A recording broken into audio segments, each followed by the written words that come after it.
فاعوذ بالله السميع العليم من الشيطان الرجيم بسم الله الرحمن الرحيم ويطعمون الطعام على حبه مسكينا ويتيما وأسيرا إنما نطعمكم لوجه الله لا نريد منكم جزاء ولا شكورا رب اشرح لي صدري ويسر لي أمري واحلل عقدة من لساني يفقهوا قولي.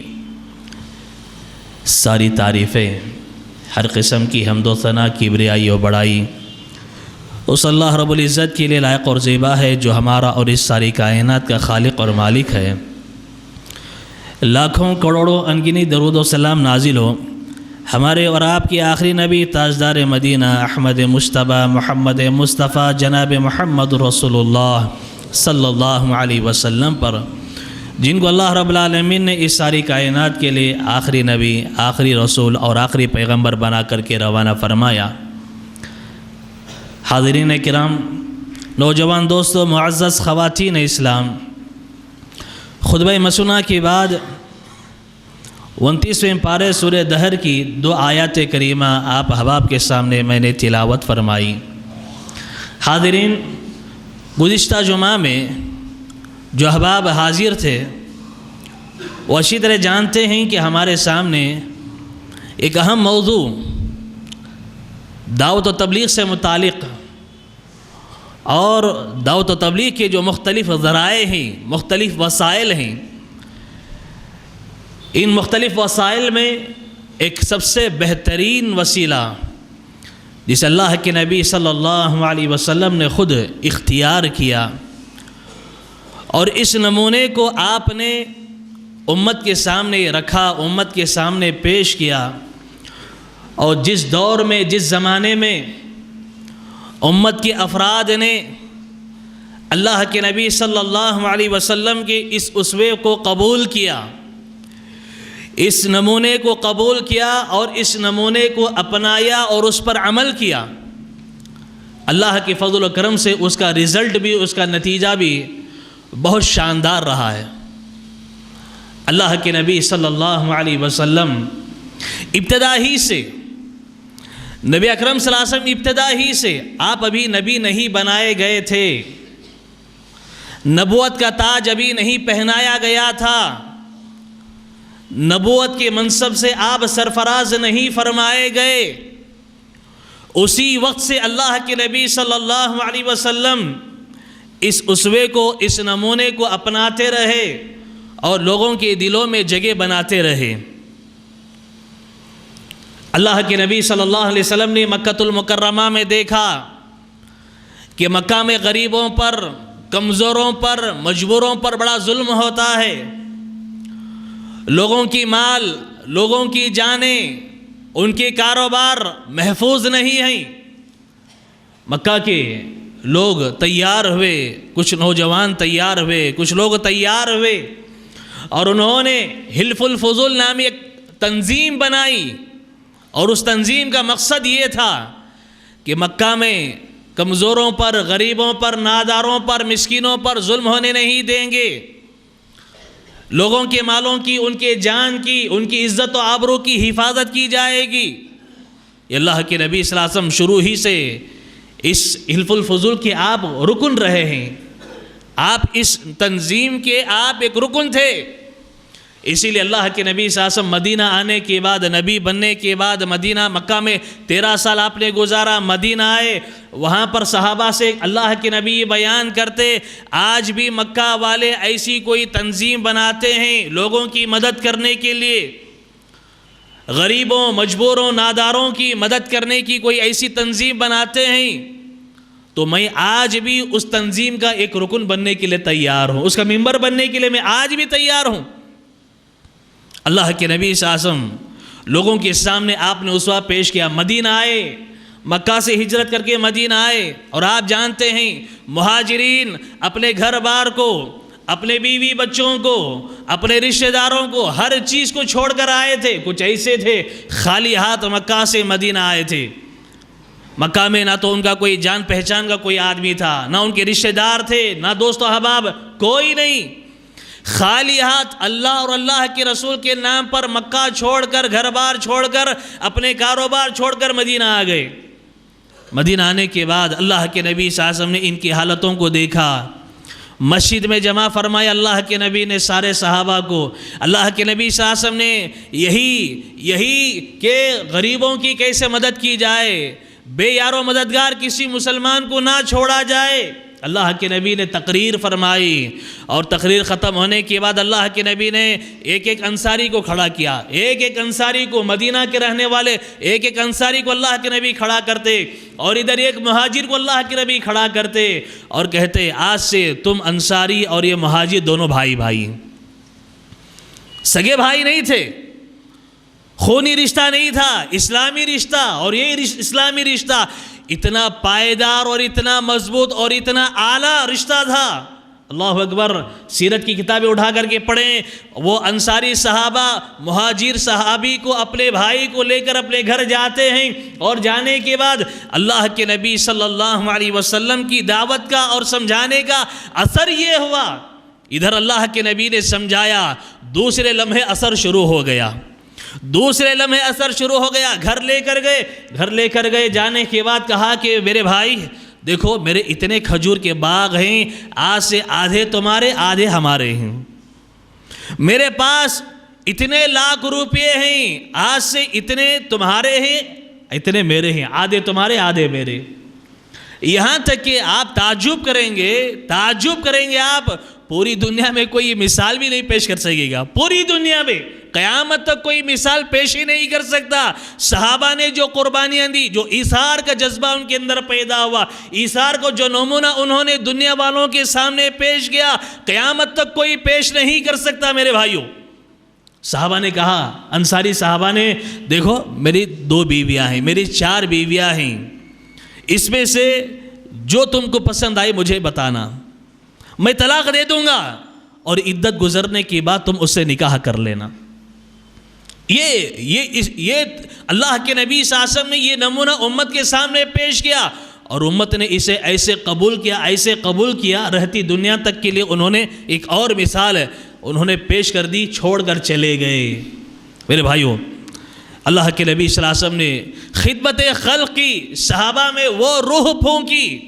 آپ نے بتایا یہ غریب کو ایک نوالا جو کھانا کھلایا جاتا ہے، ایک گھونٹ جو پانی پلایا جاتا ہے، ایک کھجور جو کھلایا جاتا ہے، یہ کھجور، ایک لقمہ جس خلوص کے ساتھ، جس اخلاص کے ساتھ ہم غریب کو کھلاتے ہیں، کسی مجبور کو کھلاتے ہیں، وہ لقمہ اپنے اندر کتنی بڑی فضیلت رکھتا ہے۔ صحیح مسلم کی روایت ہے، ام المومنین عائشہ صدیقہ رضی اللہ عنہا فرماتی ہیں، میرے پاس ایک عورت اپنے 2 بچیوں کو لے کر آئی، ایک مانگتے ہوئے ایک عورت 2 بچیوں کو اٹھا کر لائی اور آ کر مانگ رہی تھی۔ میں گھر کے اندر داخل ہوئی، دیکھا کہ 3 کھجوریں ہیں، 3 کھجور تھے، 3 کھجور رکھے ہوئے تھے، اور تینوں کھجوریں اٹھا کر عائشہ صدیقہ رضی اللہ عنہا لاتی ہیں۔ لانے کے بعد 2 لڑکیوں کو اور اس کی ماں کو یہ تینوں کھجوریں تقسیم کر دیتے۔ ام المومنین عائشہ صدیقہ رضی اللہ عنہا کھجور دینے کے بعد وہ کھڑی ہو کر منظر دیکھ رہی تھی، وہ بچیاں بھوکی تھی، وہ عورت بھی خود بھوکی تھی، مجبور تھی۔ ام المومنین فرماتی ہیں، میں دیکھ رہی تھی، دونوں بچیاں دونوں کھجور کھا گئی۔ اب یہ کھجور ماں جو کھانے کے لیے منہ کی طرف بڑھا رہی تھی، دونوں بچیاں ہاتھ آگے بڑھا کر کے مانگنا شروع کر دی۔ ماں نے کیا کیا، اس ایک کھجور کے 2 ٹکڑے کیے، 2 حصے کیے، اور 2 بچوں کے درمیان تقسیم کر دیا، 2 بچوں کو اس نے کھلا دیا۔ دیکھو ماں کی ممتا کیسی ہوتی ہے، ماں کی ممتا اپنے بچوں کے لیے کیسی ہوتی ہے۔ ام المومنین عائشہ صدیقہ رضی اللہ عنہا اس منظر کو دیکھ کر خاموش ہو گئی۔ وہ عورت اپنی بچوں کو لے کر چلی جاتی ہے۔ تھوڑی دیر کے بعد اللہ کے نبی صلی اللہ علیہ وسلم گھر میں تشریف لاتے ہیں۔ ام المومنین عائشہ صدیقہ رضی اللہ عنہا فرماتی ہیں، میں نے اللہ کے نبی سے اس عورت، اس بچوں کا پورا واقعہ میں نے بیان کر دیا۔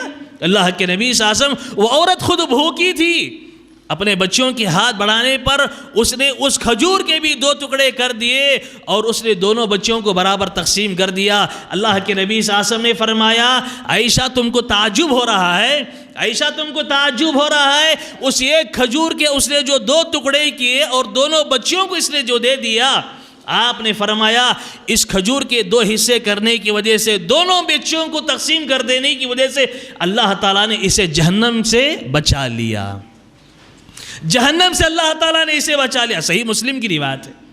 آپ سوچیں، اندازہ کریں، ایک ماں کے دل میں بچوں کے لیے کیا پیار ہوتا ہے، کیا محبت ہوتی ہے۔ ایک ماں اس ممتا کو سامنے رکھ کر، اس محبت کو سامنے رکھ کر اپنے بچوں کو جب یہ کھجور کے 2 حصے کر کے انصاف کے ساتھ کھلا دیتی ہے، اللہ تعالیٰ اسے جہنم کے عذاب سے بچا سکتے ہیں۔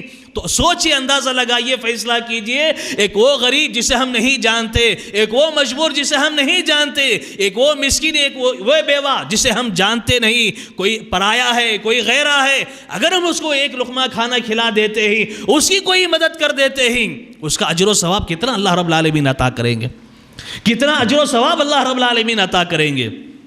میرے بھائیوں، اللہ کے نبی صلی اللہ علیہ وسلم اسی جذبے کو لوگوں کے سامنے رکھتے تھے اور لوگوں کے اندر پیدا کرنے کے لیے آپ وقتاً فوقتاً کچھ ایسے اعمال کرتے تاکہ لوگوں کے دل و دماغ کے اندر یہ چیزیں رچ اور بس جائیں۔ ایک صحابی آتے، اللہ کے نبی صلی اللہ علیہ وسلم کے پاس مانگتے ہوئے آتے، اللہ کے نبی صلی اللہ علیہ وسلم نے ان سے کہا کہ بھئی تم مانگتے ہوئے آئے ہو، تم مانگ رہے ہو، گھر میں کوئی چیز ہے، گھر میں کوئی چیز ہے؟ کہا کہ اللہ کے نبی ہاں، جھوٹ نہیں بول سکتا، سچ سچ بتاتا ہوں، اللہ کے نبی گھر میں ہے۔ جاؤ، کیا ہے گھر میں؟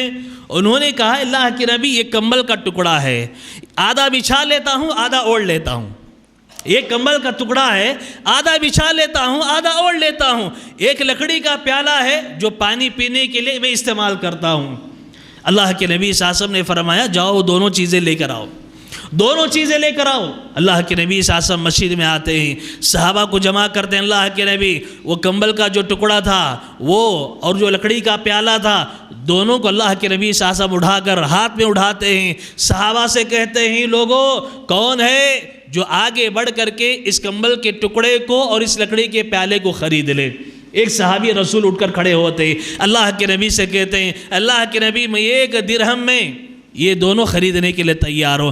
اللہ کے نبی کہتے ہیں کوئی اور ہے، کوئی اور ہے؟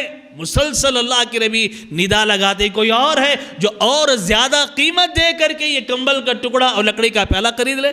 اب سوچو وہ غریب آدمی جس کا کمبل کا ٹکڑا کتنا میلا، کتنا پھٹا ہوا اور کتنا پرانا ہوگا، اور لکڑی کا پیالہ کتنا گھٹیا ہوگا، وہ اللہ کے نبی ہاتھ میں اٹھائے ہوئے پکار رہے اللہ کے نبی صحابہ سے، اللہ کے نبی پکار رہے تھے، ایک صحابی کھڑے ہوتے کہتے ہیں اللہ کے نبی صلی اللہ علیہ وسلم میں 2 درہم دینے کے لیے تیار ہوں، میں 2 درہم دینے کے لیے تیار ہوں۔ اللہ کے نبی وہ دونوں چیزیں اس صحابی کے حوالے کر دیتے ہیں، 2 درہم اللہ کے نبی لیتے ہیں، صحابی کو بلاتے اللہ کے نبی کہتے ہیں کہ دیکھو 1 درہم لے کر جاؤ اور اس سے کھانے پینے کی چیزیں خریدو، گھر میں بیوی بچوں کے کھانے کا انتظام کر دو، اور 1 درہم میں بازار جا کر کلہاڑی خرید کر لاؤ۔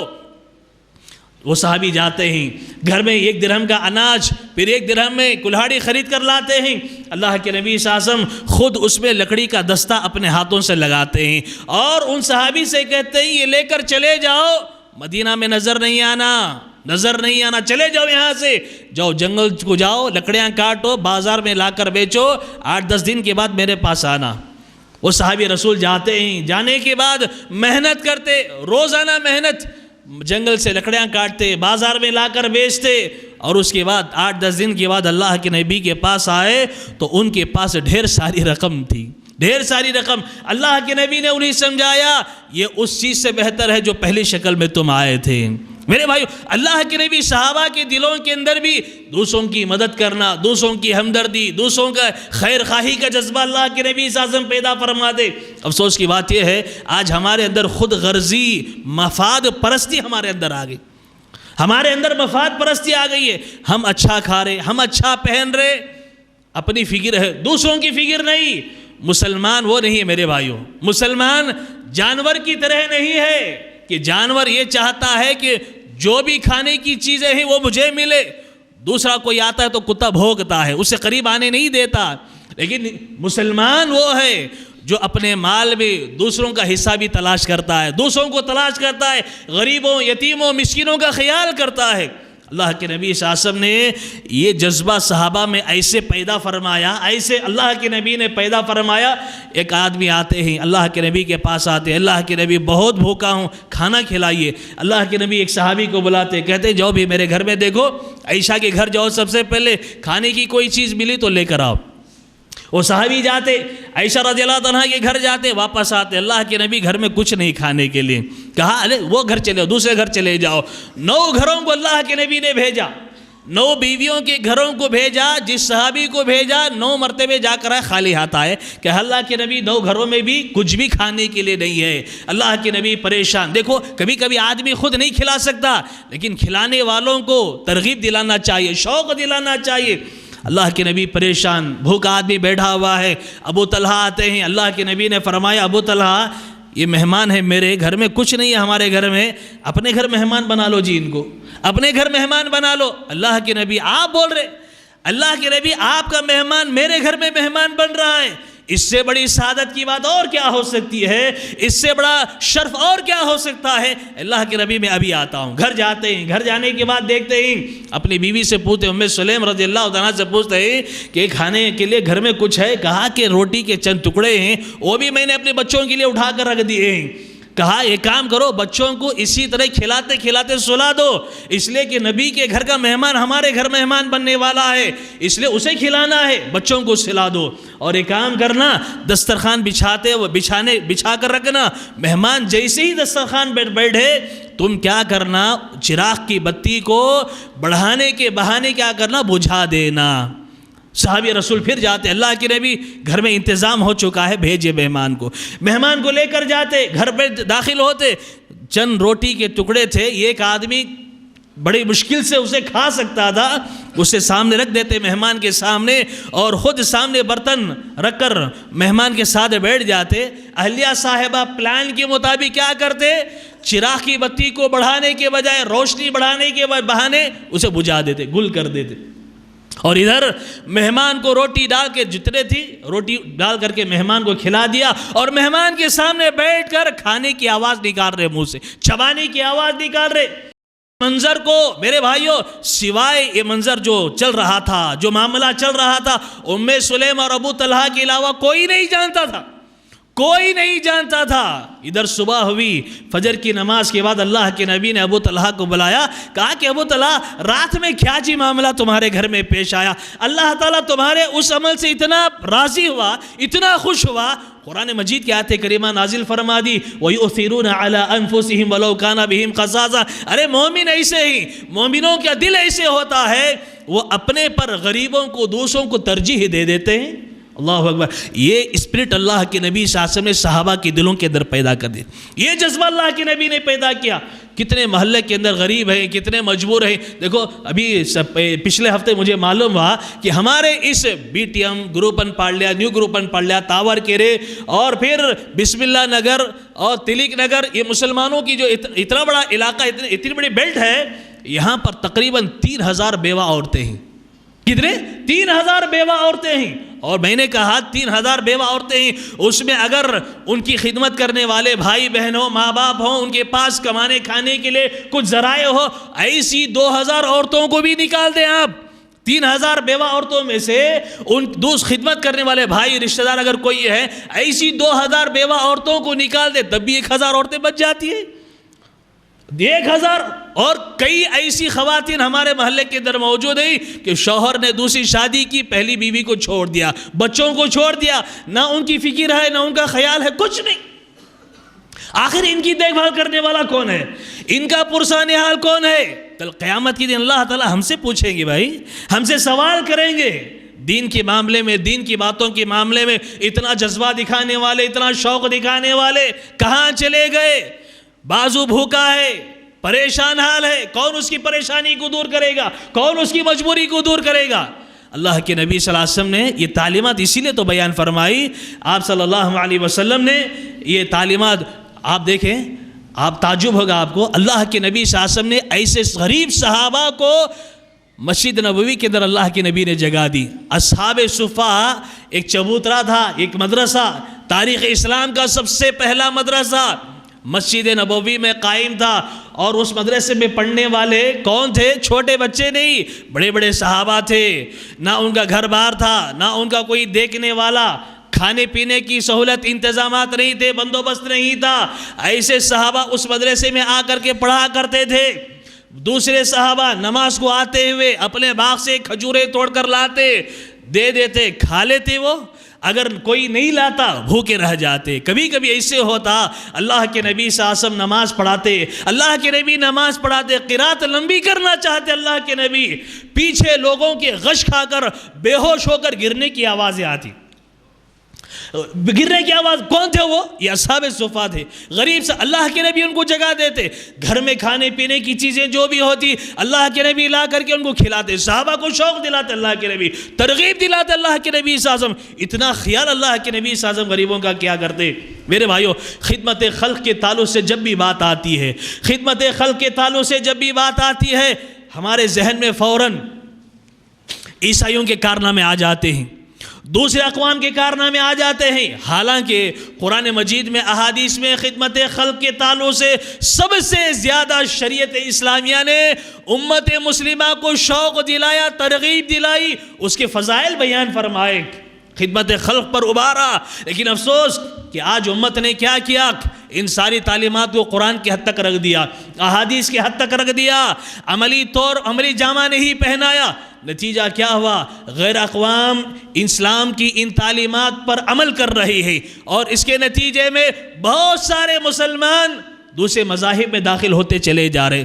لوگ کہہ رہے کہ لوگ اسلام میں بھی داخل ہو رہے, لیکن کتنی بڑی بدنصیبی ہے کہ اس مسلمان اسلام کی دولت پانے کے بعد ان مجبوریوں کا شکار ہو کر کے دوسرے مذاہب کو بھی قبول کرتا چلا جا رہا ہے. میرے بھائیو, آپ کو میں یہ دو واقعے سناتا ہوں. پہلا واقعہ کلکتہ کا ایک واقعہ سناتا ہوں. مسلم گھرانے کا ایک نوجوان HIV ایڈز کا شکار ہو جاتا ہے, ایڈز کی بیماری کا شکار ہو جاتا ہے. ماں باپ گھر کے افراد دیکھتے ہیں کہ بھئی اس بیماری کا شکار ہو گیا ہے, گھر سے بھگا دیتے.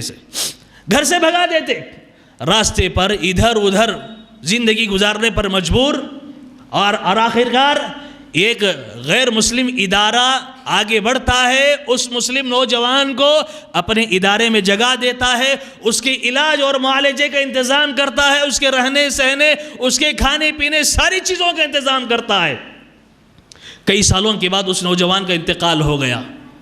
ہو جاتا ہے. انتقال کی خبر جب اس نوجوان کے گھر والوں کو پہنچتی ہے, ماں باپ بھائی بہن اس کے رشتہ دار دوڑے اس ادارے کے پاس آتے ہیں اور کہتے ہیں کہ بھئی ہمارے گھر کا بچہ ہے, اس بچے کی میت ہمارے حوالے کر دو. مسلمان تھا, اسلام کے شریعت کے حساب سے ہم اس کی تجہیز اور تکفین کر دیں گے. اس غیر مسلم ادارے نے کاغذ اٹھا کر کے ایک حوالے کیا ان کے گھر والوں کے پاس, کہا کہ یہ کاغذ پڑھ لو. اس کاغذ میں لکھا ہوا تھا, اس لڑکے نے اپنے ہاتھ سے لکھا تھا, اور اس نے خود وصیت کی تھی, میری اس پریشانی کے ایام میں, میری اس بیماری کی مصیبت کی گھڑی میں, بیماری کے ایام میں جب گھر والوں نے, خاندان والوں نے مجھے گھر سے باہر کر دیا, کوئی خاندان والا مجھے پوچھنے کے لیے نہیں آیا, اور تم لوگوں نے میری اس پریشانی کے ایام میں میری مدد کی, ہر چیز کا میرا انتظام کیا. اب تو میں اس سے متاثر ہو کر کے اسلام کو چھوڑ رہا ہوں اور تمہارے مذہب کو قبول کر رہا ہوں, اور میرا انتقال ہو گیا تو تمہارے مذہب کی رسومات کے مطابق میری تدفین کرنا. میرے بھائیو, یہ دو واقعے ہمارے پاس جو ہے اخبارات میں, میگزین میں وغیرہ آ جاتے ہیں, ورنہ ایسے ہزاروں کیس دنیا کے اندر ہوتے چلے جا رہے. ادھر ہزاروں لوگ اسلام قبول کرتے چلے جا رہے, اور ان چیزوں کی جانب توجہ نہ دینے کی بنا پر بہت سارے لوگ شرک میں مبتلا ہو رہے. ایک تو کھلم کھلا, دوسرا کتنے بیمار ایسے ہیں, کتنے مریض ایسے ہیں, کتنے پریشان حال لوگ ایسے ہیں کہ اپنی پریشانی اور اپنی مصیبتوں کا کوئی پرسان حال نہیں ہے. آخرکار نتیجہ کیا ہوتا ہے؟ یہ لوگ جا کر کے شرک کے دلدل میں پھنس جاتے ہیں, شرک میں مبتلا ہو جاتے ہیں. میرے بھائیو, سوال یہ ہے کہ مجرم کون ہے, خطاکار کون ہے, اگر ہم اپنے گریبان میں جھانک کر کے دیکھیں تو ہم خود جو ہے ملزم کے اور مجرم کے کٹہرے میں اپنے آپ کو کھڑا ہوا پائیں گے۔ اگر اللہ تعالیٰ دین اسلام کی توفیق اگر کسی کو دے دیا، ایمان عقیدے توحید مضبوط رہا، تو یہ ادارے بھی ان کا کچھ بگاڑ نہیں سکتے۔ میں ہمیشہ اپنے مدرسے کی ایک طالبہ کا تذکرہ کرتا، جامعہ محمدیہ منصورہ مالیگاؤں میں میں نے جہاں تعلیم حاصل کی، لڑکیوں کا ادارہ ہے عائشہ صدیقہ، مدرسہ عائشہ صدیقہ، وہاں کی ایک طالبہ حیدرآباد کی رہنے والی بیمار ہو جاتی ہے، بچی طالبہ بیمار ہوتی ہے، مختلف جگہوں پر اس کا علاج کرایا جاتا ہے، اور آخر کار میرے ساتھی کی سگی بہن ہے وہ، تو اسے حیدرآباد لے کر جاتے ہیں۔ وہاں جانے کے بعد وہاں اس کا علاج ہوتا ہے۔ غریب لوگ بڑی بڑی ہسپتالوں میں کہاں سے علاج کرائیں گے؟ نتیجہ کیا ہوا؟ آخر کار ایک عیسائی ہسپتال کو لے کر گئے، ڈاکٹروں نے کہا کہ ایمرجنسی ہے، ایمرجنسی حالات ہے، فوراً لے کر جاؤ، اگر آپ جلدی علاج نہیں کیے تو بچی کی جان کا خطرہ ہے، ختم ہو سکتی ہے بچی۔ لوگ لے کر بھاگے، عیسائی ہسپتال دی، بہت بڑی ہسپتال لے کر گئے، وہاں علاج کے لیے آپریشن تھیٹر لے کر گئے بچی کو، اور آپریشن تھیٹر میں لے جانے کے بعد تھوڑی دیر کے بعد واپس لے کر آ گئے، تھوڑی دیر میں واپس لے کر آ گئے۔ بچی سے ڈاکٹروں نے کہا کہ ہم تمہاری بچی کا آپریشن نہیں کر سکتے۔ کیوں؟ نہیں، ہم نہیں کر سکتے، لے کر چلے جاؤ۔ بچی نے پوری تفصیلات بتائی۔ آپریشن تھیٹر میں جب مجھے لے کر گئے، آپریشن شروع کرنے سے پہلے مجھے ایک فوٹو دکھائی، دیکھو اس فوٹو کو جانتے ہو کیا ہے یہ؟ کہا کہ میں نے سنا ہے کہ یہ عیسیٰ مسیح کی، عیسیٰ علیہ السلام کی تصویر ہے، عیسائیوں نے بنائی ہے۔ اچھا، اس پر ایمان لاؤ، اس پر ایمان لاؤ، یہ تمہارے خدا ہیں یہ۔ کہا کہ میں کیسے ایمان لاؤں؟ ہمارا ایمان تو اللہ تعالیٰ پر ہے، اور یہ عیسیٰ جو ہے اللہ کے نبی اور رسول ہیں، اللہ کے نبی اور رسول۔ نہیں، اگر تم ان پر ایمان لاتی ہو، ان کو خدا تسلیم کرتی ہو، تو ہم مفت میں، فری میں تمہارا آپریشن کرنے کے لیے تیار ہیں، ورنہ تم جو ہے ابھی ختم ہونے والے۔ کہا کہ ٹھیک ہے، مجھے اپنا ایمان سب سے بڑا ہے، جان سب سے بڑی نہیں ہے۔ آخر جو ہے واپس کر دیا گیا، گھر کو لے کر آ رہے تھے، راستے میں اس بچی کا انتقال ہو گیا۔ سوچو تو صحیح، سوچو، مجبوری ہے، پریشانی ہے، اگر اس حالت میں کوئی مدد کے لیے آگے نہیں بڑھتا، اللہ کی مدد نہ آتی، اللہ تعالیٰ اس کے ایمان کی حفاظت نہ کرتے۔ میرے بھائیو، ایسے بہت سارے حالات پیش آتے ہیں۔ دیکھو مسلمان کما رہے، اللہ تعالیٰ بہت دولت دے رہے مسلمانوں کو، بہت دولت ہے۔ پہلے اتنی دولت نہیں تھی مسلمانوں کے پاس جتنی آج ماشاءاللہ نظر آ رہی ہے، لیکن جہاں ہم دیکھتے ہیں کہ مالدار طبقہ وہ دن بدن ترقی کر رہا، آگے بڑھ رہا ہے، وہی مسلمانوں کا غریب طبقہ جو ہے وہ اور پریشانیوں میں اور مصیبتوں میں کے اندر مبتلا ہوتا چلا جا رہا ہے۔ میرے بھائیو، اگر یہ مالدار اٹھ کر یہ ارادہ کریں، تہیہ کریں کہ قوم کی خدمت کے لیے ہم آگے بڑھیں گے، ادارے قائم کریں گے۔ دیکھو کرسچنوں کے، عیسائیوں کے، غیر مسلموں کے کتنے بڑے بڑے ہسپتال، فری علاج ہو رہا ہے، علاج فری ہو رہا ہے، مختلف کالجز ہیں، اسکولز ہیں، اور کتنے رفاہی ادارے ہیں کام کر رہے۔ ان کا کام کیا ہے؟ غریبوں میں خدمت کرو، اپنے مذہب کی تعلیمات کو عام کرو۔ وہ قریے کے اندر بھی چلے جاتے ہیں، وہ جو ہے جو نچلی ذات کے لوگ ہیں ان کے گھروں کے اندر بھی چلے جاتے، ان کو سمجھاتے، ان کے ساتھ بیٹھ کر کھانا کھاتے، ان کے ساتھ پانی پیتے، ان کے علاج معالجہ کا انتظام کرتے، ان کے بچوں کو اٹھا لیتے، محبت کے ساتھ پیش آتے، اس سے متاثر ہو جاتے۔ ارے کیا بھی اتنی اپنائیت کا ثبوت دے رہے، اتنی اپنائیت کا ثبوت دے رہے، نتیجہ کیا ہے؟ ان کی ہر بات کو قبول کرتے چلے جاتے۔ ہم کیا کرتے مسلمان؟ انہیں غریب کیا، ارے ہمارا کیٹیگری کا نہیں بھی، انہیں یتیم کیا، ہماری کیٹیگری کا نہیں، انہیں فلاں کیا، ہم ہر آدمی اپنے اپنے لیول کے آدمی کو دیکھ رہا ہے۔ نہیں میرے بھائیوں، اس سے جو ہے اسلام کی نشر و اشاعت نہیں ہوتی، اسلام کی تبلیغ نہیں ہوتی۔ دعوتی سفر پر کچھ علماء روانہ ہوئے، ایک تمل ناڈو کے ایک علاقے میں، ایک گاؤں میں پہنچے، جہاں پر پورا گاؤں نچلی ذات سے تعلق رکھنے والے افراد سے وہ گاؤں بھرا ہوا تھا۔ وہاں پر یہ لوگ جیسے ہی بس سے اترے، انہوں نے پوری تفصیلات سنائی۔ جیسے ہی ہم شام کا وقت ہو رہا تھا، بس سے اترے، دیکھا کہ کچھ احباب جو ہے ایک درخت کے نیچے، اس گاؤں کے افراد جو ہے بیٹھے ہوئے گفتگو کر رہے۔ ہم لوگ آگے بڑھ کر کے گئے، جانے کے بعد ان کے ساتھ بیٹھ گئے۔ جیسے ہی بیٹھے پریشان ہو گئے، ارے کیا بھائی، دوسرے لوگ ہم کو دیکھے تو نفرت کرتے، بھاگتے، یہ کیسے مسلمان آ کر ہمارے ساتھ بیٹھ گئے؟ کہا کہ گفتگو شروع ہوئی، گفتگو کے دوران ہم نے پانی مانگا، انہوں نے کہا کہ ہمارے گھر پانی پیو گے؟ ارے کیوں نہیں پئیں گے، پانی پئیں گے بھائی. تو پانی لا کر جیسے ہی دیے، اسی گلاس میں جس گلاس سے وہ پانی پیتے، انہوں نے کہا کہ ہم جو ہے پانی پینا شروع کیے. پانی پی رہے تھے اور متاثر ہو گئے وہ کہ ہمارے پیالے اور ہمارے برتن سے کھا رہے پی رہے، کھانا بھی کھایا، ان کے گھر میں جا کر ان کے ساتھ بیٹھ بھی گئے. اور اس کے بعد جیسے ہی اسلام کی دعوت پیش کیے، ایک لمحے کی تاخیر نہیں، پورا گاؤں جو ہے اسلام قبول کر لیا. بھئی یہ کب کریں گے؟ یہ تعلیمات پر عمل کون کرے گا؟ یہ تعلیمات اللہ کے نبی صلی اللہ علیہ وسلم نے اپنائی، اور امت کے سامنے اللہ کے نبی صلی اللہ علیہ وسلم نے ان تعلیمات کو پیش کیا. اس لیے میرے بھائیو، اللہ کے نبی صلی اللہ علیہ وسلم نے بتایا خدمت خلق یہ نفل عبادت سے بھی بہتر ہے، نفل عبادت سے بھی افضل ہے، نفل عبادت سے بھی خدمت خلق اللہ کے نبی نے افضل قرار دیا. صحیح الجامع کی وہ روایت جس میں شیخ البانی رحمہ اللہ نے جس روایت کو نقل فرمایا، اللہ کے نبی صلی اللہ علیہ وسلم نے فرمایا کسی مسلمان بھائی کی ضرورت پوری کرنے کے لیے اس کے ساتھ چلنا، اس کے ساتھ جانا، مجھے مسجد میں 1 مہینہ اعتکاف کرنے سے بھی بہتر ہے. میرے نزدیک 1 مہینہ اعتکاف کرنے سے بھی بہتر ہے. آج ہم نے کیا کیا؟ عبادات کو تو اپنا لیا، لیکن اسلامی ان تعلیمات کو ہم نے چھوڑ دیا. کتنے افراد ہیں اسے بھی ہیں، آپ دیکھیں گے کتنے بھی حج کرے، مولوی صاحب 7واں حج، 10واں حج، کتنے عمرے کرے، 25 ہو گئے. وہ کیا سمجھتے؟ یہ بہت بڑا کارنامہ انجام دے دیے. حالانکہ حج ایک مرتبہ ہی فرض ہے.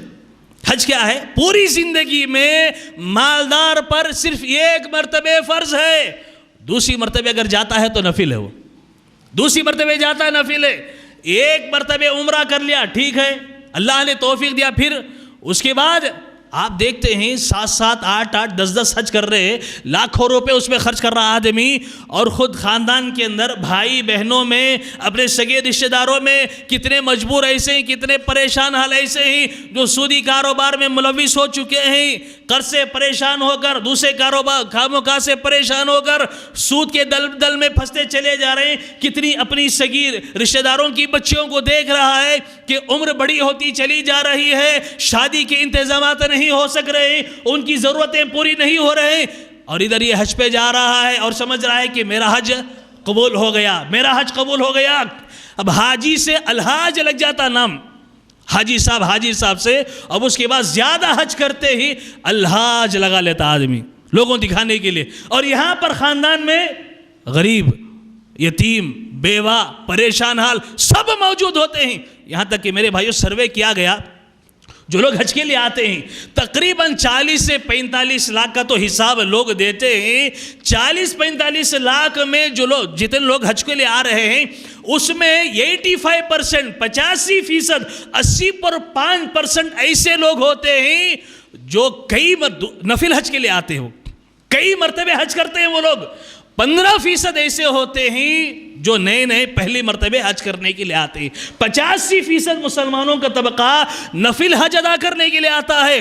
تو ان کو سوچنا چاہیے، نفل عمرہ کرنے والوں کو، نفل حج کرنے والوں کو یہ سوچنا چاہیے، اللہ کے نبی کی اس حدیث کو رکھ کر کے خدمت خلق یہ نفل عبادت سے بھی افضل ہے.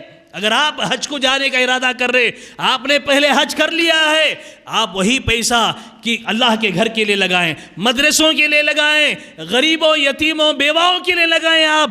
آپ کو اس سے زیادہ نیکیاں ملیں گی، اس سے زیادہ اجر و ثواب ملے گا.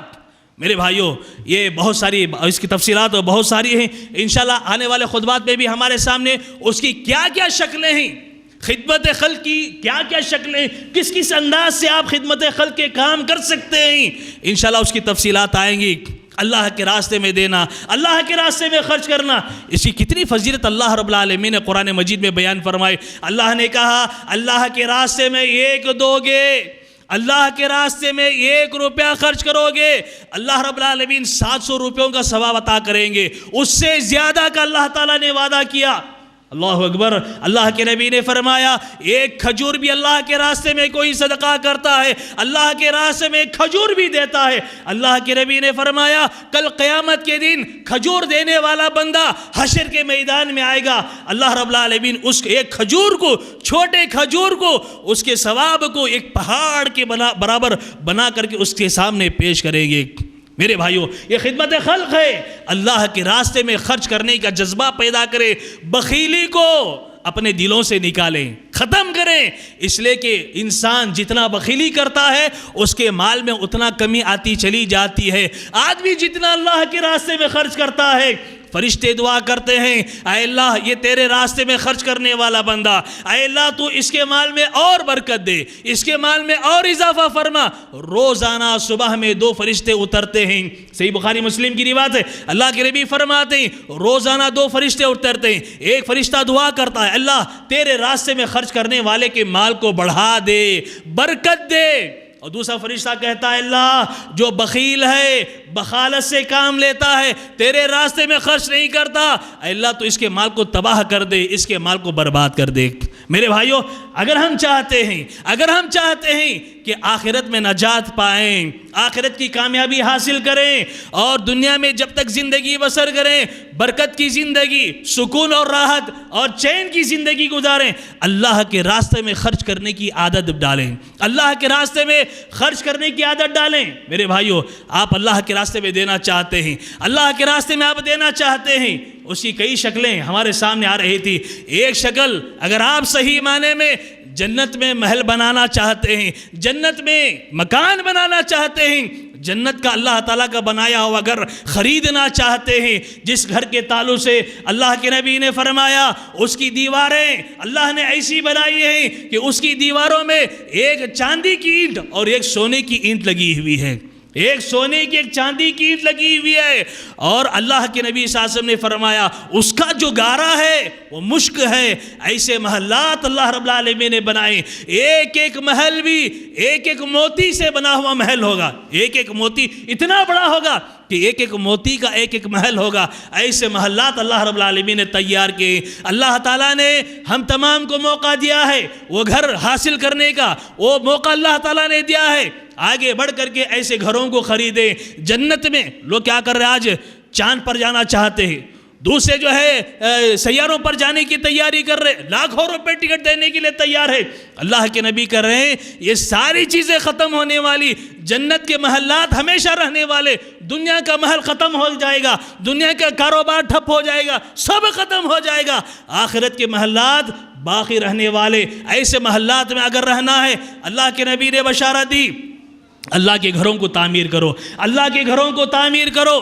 اللہ تعالیٰ تمہیں جنت میں گھر عطا کرے گا, جنت میں تمہارے لیے محل بنائے گا, گھر بنائے گا. میرے بھائیوں, ہمارے اس علاقے سے تقریباً 5 کلومیٹر دور پر الیاس نگر میں آج سے تقریباً 8-9 سال پہلے اللہ کے فضل و کرم سے ہماری مسجد کے جو صدر ہیں جناب عبداللہ خان صاحب اور ہمارے دوسرے جو ذمہ دار ہیں, تو ان تمام کی کوششوں سے اللہ کے فضل و کرم سے وہاں پر جو ہے مسجد کے لیے جگہ خریدی گئی تھی. لیکن وہاں پر چھوٹی رقم ادا کرنا باقی تھا. بڑی محنت کیا ہمارے مسجد کے ذمہ داروں نے, بڑی کوشش کی, دن رات یہ کر کے اس دور میں 3.5 سے 4 لاکھ روپے جمع کیا اور تقریباً جو ہے صرف 50,000 روپے ادا کرنا باقی تھا. اس 50,000 روپے کے مسئلے میں ادا کرنے میں تھوڑی تاخیر کیا ہوئی, غفلت کیا ہوئی کہ اس کی سزا جو ہے 8 سال جو ہے ہم کو بھگتنی پڑی. 8 سال جو ہے کورٹ کے چکر جو ہے ہمارے صدر صاحب کو جو ہے کاٹنے پڑے, دوسرے ذمہ دار جاتے رہے, بڑی تکلیفیں اٹھائی, بڑی قربانیاں دی. ہمارے مسجد کے ذمہ دار جاتے رہے اور محنت کرتے رہے اور اس کا پیچھا کرتے رہے. اب جا کر کے کورٹ کی جانب سے تقریباً 8 سال کے بعد اس وقت زمین جو ہے تقریباً 5 لاکھ روپے کی تھی, آج وہی زمین 70-80 لاکھ روپے کی ہے, وہی زمین. اب کورٹ کی جانب سے یہ فیصلہ ہوا ہے کہ دونوں مل کر کے بیٹھ کر بات کرو اور دونوں نے مل کر بیٹھ کے بات کیا اور کورٹ کی طرف سے فیصلہ ہوا ہے کہ 29 لاکھ روپے 1 مہینے کے اندر تم کو ادا کرنا ہے. 29 لاکھ روپے 1 مہینے کے اندر ادا کر دینا ہے. اب 1 مہینے کے اندر اگر ادا نہیں کیے پھر پتہ نہیں کتنے سال پریشانی اٹھانی پڑے گی, واللہ عالم. تو میرے بھائیوں اللہ کا گھر وہاں آباد ہونے والا ہے. اللہ کے گھر کے لیے آباد کرنے کے لیے وہاں زمین خریدی گئی ہے, رقم ادا کرنا باقی ہے. ایسا سمجھو کہ وہ جگہ گروی رکھی ہوئی ہے, 1 مہینے میں اگر ہم نے پیسہ نہیں دیا وہ جگہ چلی جائے گی. آپ تمام اور ہم سب یہ چاہتے ہیں کہ اللہ کا وہ گھر آزاد ہو جائے, اس زمین پر اللہ کا گھر آباد ہو جائے, وہاں پر توحید کی صدا بلند ہو, نمازیں پڑھی جائیں, کتاب و سنت کی تعلیمات وہاں سے عام ہو. ہماری یہ ساری کی ساری تڑپ ہے. لہذا میں آپ احباب سے, سارے احباب جتنے یہاں بیٹھے ہوئے ہیں, میں عاجزانہ اپیل کرتا ہوں, درخواست کرتا ہوں, یہ اپیل کرتا ہوں کہ ہر فرد اللہ کا گھر ہے, اپنے گھر کے لیے آدمی کتنا پیسہ خرچ کرتا ہے, اپنے گھر کے لیے, اپنے خرچ کے لیے کتنا پریشان رہتا ہے. میں آپ سے درخواست کرتا ہوں اللہ کے گھر کے لیے آپ تڑپ جائیں, خاص طور پر اس گھر کے لیے, اس جگہ کے لیے آپ تڑپیں, اور تڑپ کر جو ہے آگے بڑھیں. اور 29 لاکھ روپے میرے بھائیوں بڑی رقم ہے. 29 لاکھ معمولی رقم نہیں ہے, بڑی رقم. لیکن یہاں جتنے احباب بیٹھے ہوئے ہیں, نوجوان بھی ہیں, ہمارے بزرگ بھی ہیں, خواتین بھی ہیں, اگر عزم کر لیں, ارادہ کر لیں کہ بھئی دینا ہے, تو انشاءاللہ میں سمجھتا ہوں کہ ایک ہی مجلس میں وہ رقم ادا ہو سکتی ہے. ہو سکتی نہیں کیا بھئی؟ ارے ذرا زور سے بولو بھئی. انشاءاللہ ادا ہو سکتی ہے. اس لیے کہ اچھی طرح یاد ہے, مبارک محلے میں, منڈی پاڑلے میں ایک گھر صرف ایک صاحب نے تقریباً 35 سے 40 لاکھ روپے دے کر مسجد کے لیے خریدا. ایک فرد واحد نے, ابھی ریسنٹ نہیں بات میں بول رہا ہوں, ایک صاحب نے 35 سے 40 لاکھ روپے دے کر کے مسجد کے لیے ایک بلڈنگ انہوں نے خرید لی ہے. تو اتنے افراد مل کر ماشاءاللہ اس میں کیسے احباب بیٹھے ہوئے, کیسی شخصیتیں یہاں پر بیٹھی ہوئی ہیں. اگر ہم سب مل کر کے ارادہ کر لیں میرے بھائیوں, آسانی کے ساتھ انشاءاللہ یہ رقم ادا بھی ہو جائے گی, اور ہم سب کے لیے اللہ تعالیٰ انشاءاللہ جنت میں گھر بھی انشاءاللہ تعمیر کر دیں گے انشاءاللہ. تو آپ احباب کیا کریں, ہم سب مل کر ہم بھی کوشش کریں گے. اب ہر ایک کا خاندان بہت بڑا ہے, ملنے جلنے والے دوست احباب بھی ماشاءاللہ بہت زیادہ ہیں. تو دوست احباب کو, رشتہ داروں کو توجہ دلائیں. اپنے خاندان میں جو صاحب ثروت ہیں, مالدار احباب ہیں, وہ بھی, ان کو بھی توجہ دلائیں. جتنا پیسہ آپ کی جانب سے بھی اس جگہ کے لیے آئے گا, اس کی ساری نیکیاں دینے والے کو بھی ملیں گی, اور توجہ دلانے والے کو بھی انشاءاللہ اللہ رب العالمین عطا کریں گے. میرے بھائیوں, جاتے ہوئے وہاں کے ذمہ دار سارے کے سارے آئے ہوئے ہیں, بیٹھے ہوئے ہیں. میں خواتین سے, نوجوانوں سے, بزرگوں سے, تمام احباب سے دوبارہ اپیل کرتا ہوں کہ جاتے ہوئے اس گھر کے لیے ضرور اپنی طاقت کے مطابق زیادہ سے زیادہ دیتے ہوئے جائیں. اللہ تعالی ہمارے دیے ہوئے مالوں کو قبول فرمائے, اور باقی مالوں کے اندر خیر و برکت عطا فرمائے. اللہ کے گھروں پر اپنا پیسہ خرچ کرنے کی اللہ ہمیں توفیق عطا فرمائے. وہ جذبہ, وہ شوق اللہ تعالی ہمارے اندر پیدا فرمائے. آمین. وآخر دعوانا ان الحمدللہ رب العالمین.